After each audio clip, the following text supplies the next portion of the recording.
Let me share something wild with you, a story I couldn't believe when I first stumbled on it. Picture this: Ukraine, the country still fighting to survive, with cities bombed out and soldiers dying on the front lines, has somehow become the top security provider for the wealthiest oil states in the Middle East. Not America, not France, not even the UK, despite their massive defense industry. Nope, Ukraine. Just 2 years ago, Ukraine was begging for ammo. Now it's sending bills worth billions to Saudi Arabia, Qatar, and the UAE for protecting their skies and their seas. You've got to see how this works, so grab a map and look at 3 spots at once. First, Strait of Hormuz. It's only 21 miles wide, but every day, more than 20% of the world's oil supply squeezes through that tiny channel. Iran figured out ages ago if they so much as threaten Hormuz, they can hold the entire world economy hostage. Second, those endless Saudi deserts.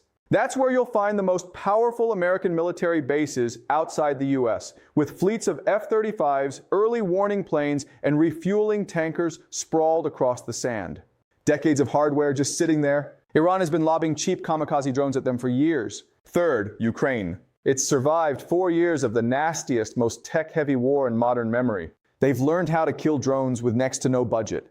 They've cleared Russian mines from the Black Sea while getting shot at. Now, these 3 places are tied together, and the way that's happening is honestly one of the craziest shifts in military history. Let's start with the drones, because this is where things got interesting. Iran figured out something the Pentagon hated. You don't need a fancy missile to bust a fancy missile defense. Just swarm the place with endless cheap drones, all flying low and slow, beneath radar at the same time. Overwhelm the system. Suddenly, that multi-million-dollar American Patriot battery is just useless.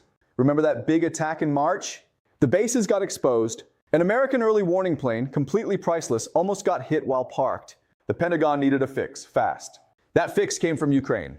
Right now, you'll find more than 10,000 acoustic sensors scattered across the Saudi desert. Not radar, not satellites, microphones. They're special military microphones listening for the unique buzz of a Shahed drone engine. The moment they pick up a drone, AI kicks in, analyzes everything in less than a second, and launches cheap Ukrainian interceptors to shoot it down, before it hits the base, before anyone hears about it. Ukraine wants it this way. Every headline about a successful attack cost Saudi Arabia billions in lost investment. So the shield stays quiet and the attacks, they just vanish. Okay, now check out the sea. Iran's next move is naval mines in Hormuz.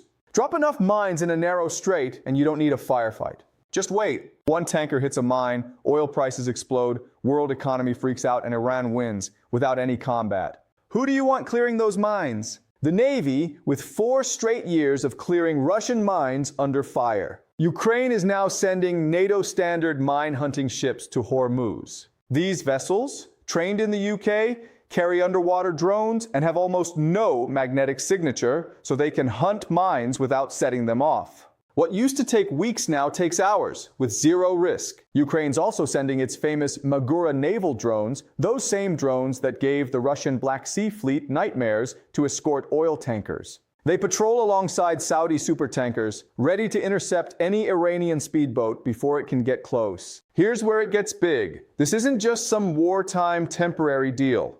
We're talking a shift for a whole generation. Over 200 Ukrainian drone operators and military specialists are already on the ground in Saudi Arabia, the UAE, Qatar, Kuwait, Jordan. They're training locals, not in classrooms, but out in the field, just like they learned it themselves. 10-year defense contracts, new joint production plants, AI-based air defense networks, the whole Gulf security system is getting rebuilt around Ukrainian tech and Ukrainian know-how. And in return, Ukraine gets direct funding, guaranteed energy supplies, and access to advanced components. They're rebuilding the country by selling the only thing nobody else can, hard-won experience from actual survival. Now imagine how this looks from Moscow. Russia used to boast about selling air defense to the Middle East as a show of global strength. But now those same nations are swapping out Russian tech for Ukrainian systems.